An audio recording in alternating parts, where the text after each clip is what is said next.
Jim Monahan, Chris Swendeman, we're back with the 2 minute drill, and we've got a lot to cover between baseball, Mets, Yankees, and what's going on there, and then some wild NFL games this weekend. Swendeman, I want to start with Yankees shortstop Anthony Volpe.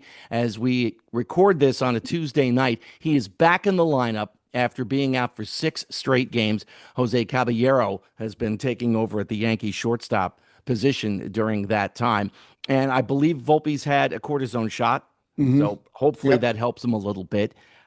Here's the thing. We know he has a torn labrum. Partial, full, most, Right. who knows? It's Right. probably partial. There's talk he's going to need off-season surgery. Brian Cashman said that the other day. So as all of this is starting to break through, now he first injured it back in May. He re-injured it a little over a week ago. If he needs surgery, what in heaven's name are they doing? They knew he was hurt in May. They should have addressed this much more than they did at the trade deadline. We said at that time that Caballero was Yep. a really, really good pickup for the Yankees. And he has been. He's been able to play multiple. Absolutely. But you're sticking this kid out there. Right. He's injured. He might need surgery. If he's injured, he could probably hurt himself even further. What are you doing? This is such a short-sighted move by the Yankees, and I'm really disappointed if it turns out to be what we seem to think it is, that they've been playing him through the injury. And I get it. You're a pro ball player. You want to play. But when you become a detriment to the team, and we've said multiple times over the summer, he has just gotten progressively worse. He can't get out of his own way. Well, now you're not only messing with his psyche, you're messing with his physical state that could have long-term effects on his career. This is a very short-sighted move by the Yankees, and I'm really disappointed that somebody didn't step in somewhere along the line and go, all right, kid, you know what? It's been great. You've been trying, but take a seat, join the medical staff, go get this looked at, and go get something fixed. Because what they did is they just had, whether he's compensating or not, you're talking about, the hitting isn't there. Then the fielding wasn't there.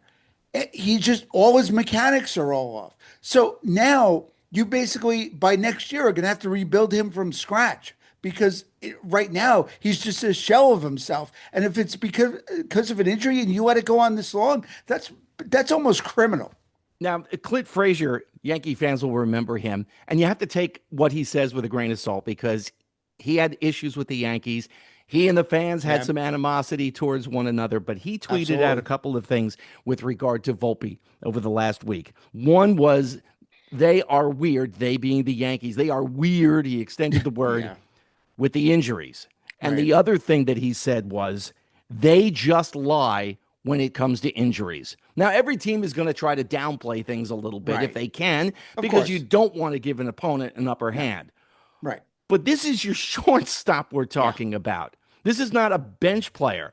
And you're throwing this kid out there. You're allowing him to take the brunt of a Oh, brutal beating from the fans, yep. and he might need surgery. I Yeah. don't get it. I just don't get it. It makes no sense. You've done everything you possibly can wrong to this kid to get him to not succeed at the sport, or at least in the Bronx. We've talked before, Jim, about Volpe maybe needing a hard reset. After he's all healthy, he may need it just to reset his psyche somewhere else, because they've done everything they can to not let this kid succeed, as far as I'm concerned. And, we talked about this last week. He isn't the one who said he was the next Jeter. That came Right. from fans. That came from the media. What he did Yep. say was, I always wanted to play for the Yankees. He's like every kid who grew up in the New York, New Jersey, and maybe Right. Connecticut area in the shadow of Yankee Yep. Stadium. He wanted to play here, and probably still does. And that was a dream come true. Sometimes, be careful what you wish for. You may get it. I would hate to see that dream go poof like that. But again, like you just said, Yep. a full reset with him in a different uniform next year may be exactly what he needs. Absolutely. And while we're on the topic of baseball, let's shift over to the other side of Manhattan, shall we? Wow. Let's go to Queens. How are things going over there, Jim? what what are they? 2-8 in their last 10? 700 million doesn't buy you what it used to. Apparently not. Boy, that's Um, been an they, ugly 2 weeks of baseball, Chris. they are just bad. I mean, there's the effort and there's nothing redeeming about them right now. You look at that team and you're like, how? How is this even possible with some of the guys that you have in that lineup? And all the additions that we talked about at the trade deadline, myself included, I was impressed by what they went out and got for their bullpen. I was like, they're loaded now. They are a hot mess. Nothing is going right over in Queens. All the pitchers that they thought would be stopgaps or get them to where they needed, the Clay Holmes is starting to teeter out, which every Yankee fan could have told you that. Sean Manaea is not where they need to be. Frankie Montas was never healthy. He's already going for surgery. Their pitching staff is collapsing in on itself, and the hitters aren't making up for it. The Nimmos, the McNeils, all the role players that are supposed to, help out the Alonsos, the Sotos, the Lindors, they're not cutting it. And this team there's nothing redeeming about them right now at all. 12 games to go for the Mets as they go into play on Tuesday night. So, I mean, obviously, they're still in a wild card position as it stands right now, but they're in danger of falling out. So Sure. they have to right the ship. There's no question about it.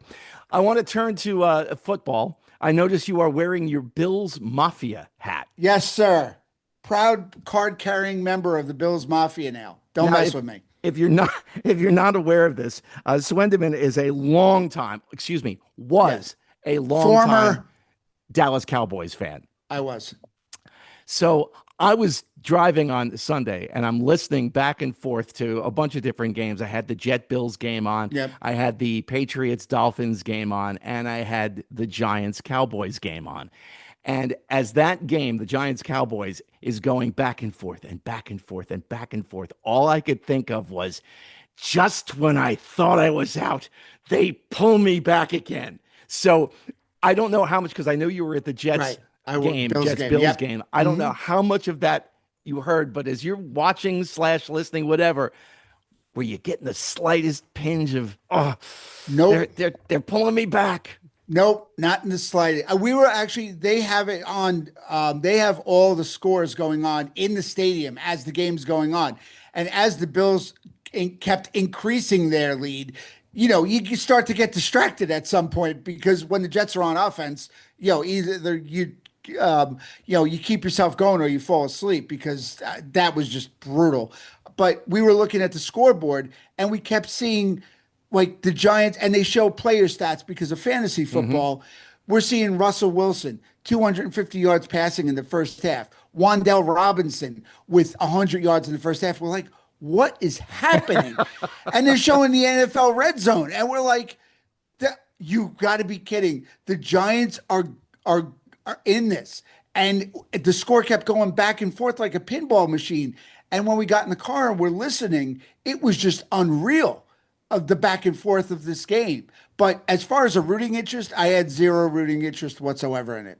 Bob Papa and Carl Banks did a great job of orchestrating what was going on, telling you what was happening in that game. I've They're a always great liked team. Bob. Bob and I worked together years ago, but the two of them together are really, really incredible. It was a lot of fun.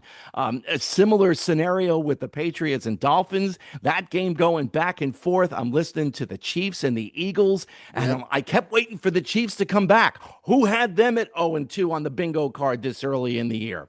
No, and you know what? It wasn't on the back of Jalen Hurts that they went. The Eagles will run and stuff down your throat.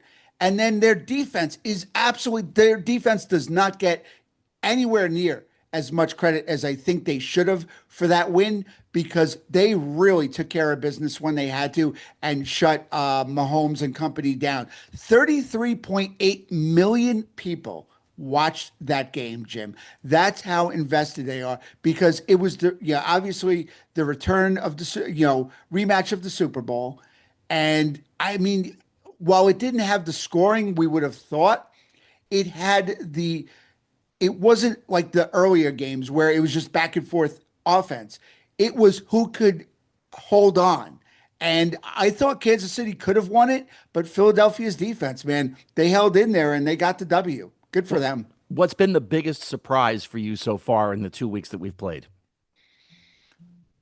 I will say, I think the change over weeks 1 to 2, because after week 1, I was like, you know what? The Jets really should have won, and they looked impressive. And in week 2, they looked like Jekyll and Hyde. They looked terrible against Buffalo.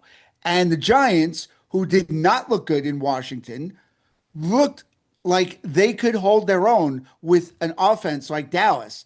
So the Giants look better. I think both teams will have their up and downs during the season, but both may be better than I thought. The Giants they're going to get whoever is quarterbacking better have good life insurance because that offensive line stinks. The Jets, on the other hand, they may be drafting a quarterback next year because Justin Fields, to me, does not look like he's the answer that they were looking for.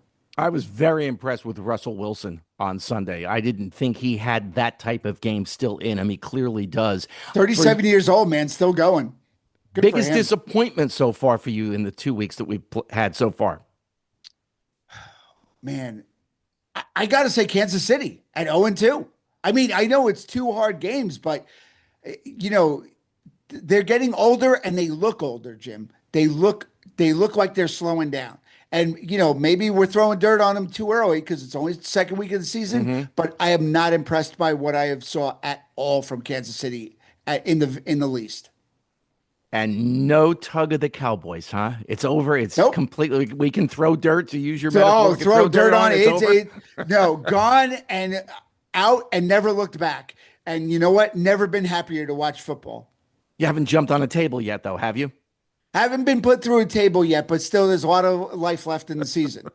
All right. You know the drill. If you like what we do, tell a friend. If you hate what we do, tell an enemy. Just tell somebody. Like, subscribe, hit the button, the thumbs up. Do all the things. Yeah, do all the things, and we'll talk to Do you all next the week. social media things. Exactly, Jim. Have a great week. Enjoy.